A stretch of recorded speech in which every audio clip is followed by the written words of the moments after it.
Kami dari kelompok 2 kelas Fisika Dasar akan mempresentasikan hasil diskusi kami tentang RBL Fisika Dasar 1A dengan topik penentu lompatan tertinggi. Sebelumnya di sini saya akan memperkenalkan diri saya sendiri dan teman-teman saya yang lain. Nama saya Sanya Kalisa Karunisa. Di sini saya ditemani oleh teman-teman saya. Yang pertama ada Muhammad Rafi Haidar, Jeremia Christopher, Juan Marvel, Doni Arda, Joshua Gorius, dan Raja Najogi. Dan Muhammad Alrijalu sedang berhalangan untuk hadir. Tujuan.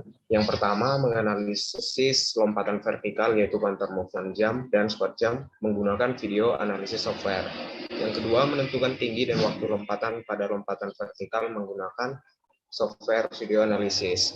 Yang ketiga, menentukan kecepatan lepas landas pada lompatan vertikal menggunakan hukum kekekalan energi, mekanik, dan atau kinematika.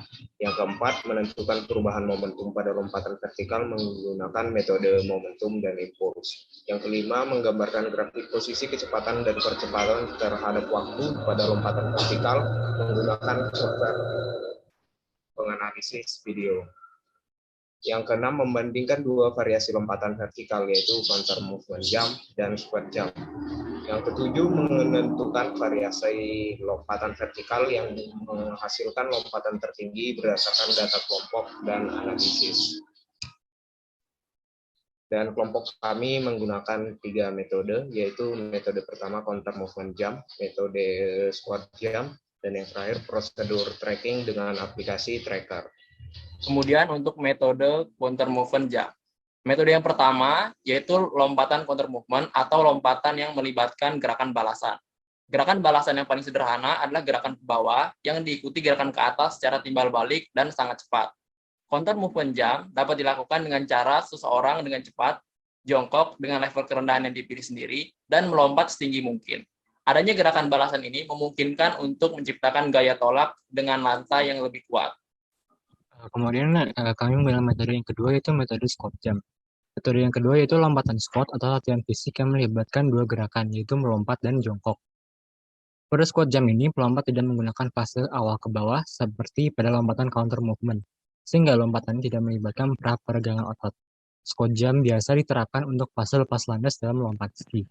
Pada kasus lompatan squat, ketinggian pelompat untuk melompat lebih rendah beberapa sentimeter dibandingkan dengan lompatan counter movement.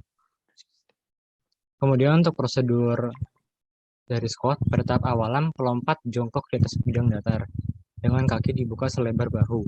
Kemudian posisi tangan dapat diletakkan di pinggul atau diluruskan sejajar dengan badan.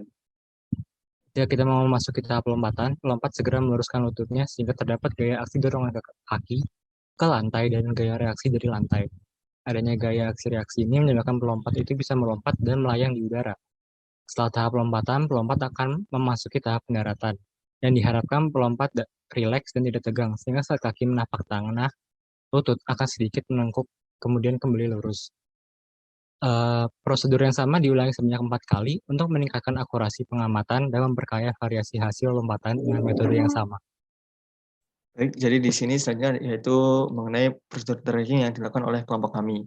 Jadi masing-masing dari kami telah melakukan take video, lalu videonya ini dipotong jadi hanya ada adegan saat melompat, seperti adegan menyiapkan alat perekam dan lain sebagainya itu dibuang. Lalu terdapat seperti itu hasil dari hasil percobaan yang kami lakukan menggunakan aplikasi tracker.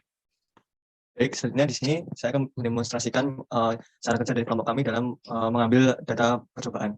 Di sini awal-awal kita akan melakukan dulu pastinya ambil videonya dulu.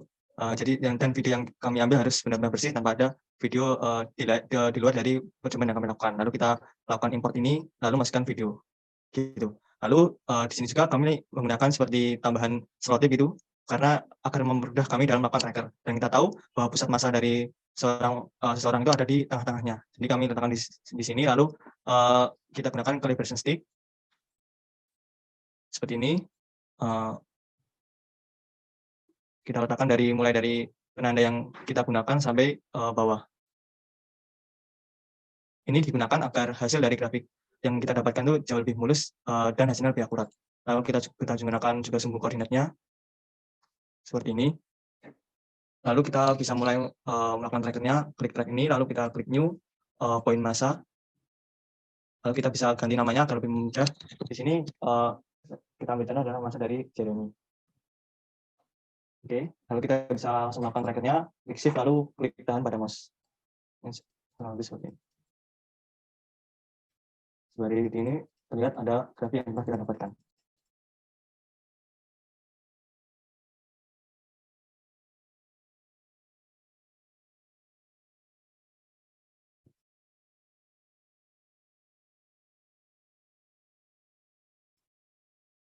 Terus ikuti penanda dari selotip yang kita buat. Seperti ini.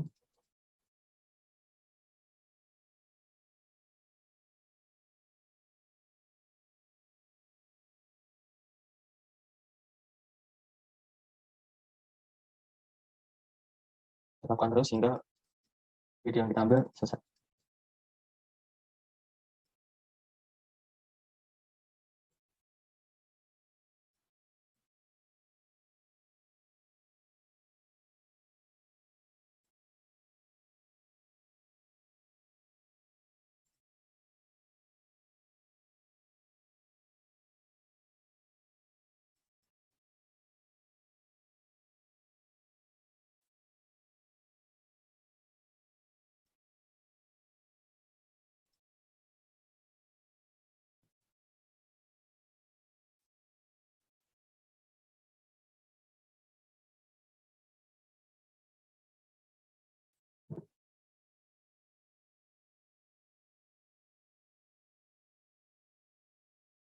Oke, kalau sudah selesai, kita bisa lihat hasilnya. Seperti ini, karena kita ingin mengambil hasil dari 3 grafik. Jadi ini bisa kita buat 3. Lalu beberapa grafik yang kita inginkan yaitu seperti posisi dari Y, lalu kecepatan pada sumbu Y, lalu percepatan pada arah sumbu Y. Seperti ini. Lalu dari hasil grafik yang kita dapatkan ini, kita bisa menyimpannya dengan klik kanan, lalu kita copy image dan kita pindahkan ke Word atau Google Docs. Seperti itu. Mungkin cukup untuk trackernya, bisa ke yang selanjutnya. Lalu ini ada contoh hasil dari yang kelompok kami dapatkan. Ini milik dari John Marvell, yaitu ini untuk yang grafik di kiri yaitu counter movement jump, untuk grafik Y terhadap T, kecepatan sumbu Y terhadap T, dan percepatan sumbu Y terhadap T. Untuk yang bagian kanan yaitu grafik squat jump, sama juga yaitu posisi terhadap T, kecepatan sumbu Y terhadap T, dan percepatan sumbu Y terhadap T. Kemudian ini adalah contoh perhitungan dari sampel data dari kelompok kami. Jadi di sini adalah sampel data milik Muhammad Rafi Haidar, dan dari sini kita dapat melihat bahwa kita memakai beberapa metode. Yang pertama adalah pendekatan kinematika. Pendekatan kinematika ini kami ambil data Tmax dan Ymax dari tracker, kemudian kami masukkan ke dalam rumus kinematika dengan catatan kami menganalisis gerak lompatan itu seperti gerak GLBB. Sehingga kami masukkan dan kami dapat hasil akhirnya kecepatan take off-nya adalah 2,256 meter per sekon. Kemudian di sini juga ada pendekatan energi, yaitu kami menganalisis titik awal dan titik akhir, di mana titik awal itu hanya 0 dan titik akhir V-nya 0, sehingga jadinya hanya harusnya VT0 kuadrat sama dengan 2 GHT. Tapi kemudian langsung aja kita masukkan dan hasil akhirnya adalah 2,194 meter per sekon. Dan di sini dapat dilihat ada sedikit perbedaan antara kedua metode tersebut, dan yang kami masukkan ke dalam analisa nantinya adalah rata-rata dari kedua metode tersebut. Jadi kemudian di perhitungan usaha ini, W sama dengan, kami pakai W sama dengan minus delta K, jadinya K inisial dikurang K final, dengan W sama dengan setengah MV V take off kuadrat dikurangi 0, dan di sini VTO-nya adalah rata-rata dari kedua metode sebelumnya. Kemudian impuls perhitungannya juga sama, J sama dengan harusnya delta P, kemudian dengan VTO-nya juga sama, rata-rata dari kinematika dan energi, sehingga didapatkan J atau impuls sama dengan negatif 122,375 kg meter per sekon.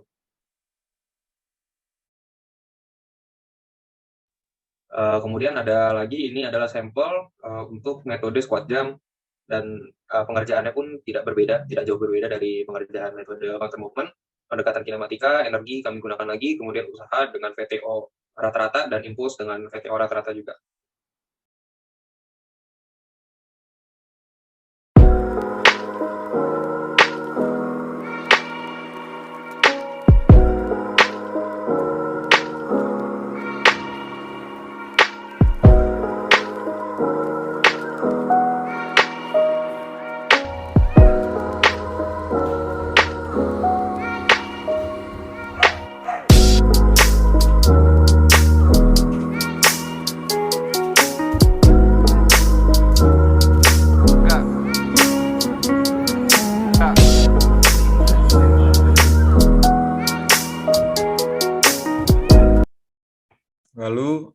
lanjut ke bagian analisis, ada 3 poin yang akan kami sampaikan dalam bagian analisis. Yang pertama adalah perbandingan hasil percobaan dan perhitungan.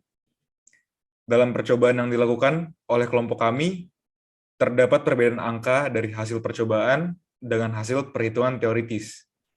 Setelah kami amati, kecepatan take off yang didapatkan pada perhitungan teori lebih tinggi dibandingkan hasil kecepatan take off yang didapatkan melalui perangkat lunak analisa video. Hal tersebut dapat terjadi karena beberapa faktor. Perbedaan tersebut dapat diukur pada besar persen galat. Lalu, untuk poin kedua, ada faktor-faktor penyebab kesalahan. Faktor pertama yang menyebabkan adanya galat adalah digunakannya asumsi-asumsi saat perhitungan teori. Lalu faktor kedua adalah adanya human error atau kesalahan yang dilakukan oleh analis. Human error bisa disebabkan karena ketidaktelitian ketika melakukan tracking, sehingga titik-titik yang diambil tidak sesuai dengan penanda yang dipakai. Dalam hal ini kita gunakan plaster. Selain itu, kesalahan bisa terjadi karena tidak sesuai memilih angle kamera untuk mengambil sampel video. Apabila kamera memiliki posisi yang lebih tinggi atau lebih rendah, penentuan tinggi calibration stick akan tidak akurat.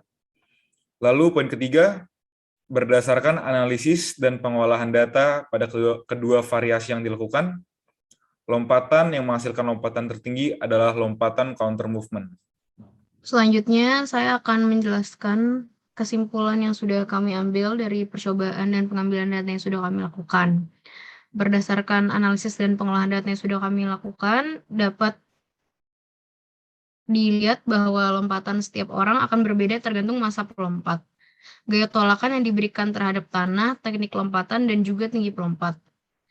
Lalu yang kedua, grafik dapat dibuat melalui aplikasi tracker seperti yang sudah dijelaskan oleh Muhammad Rafi tadi dengan menganalisis video pengambilan data yang sudah diambil.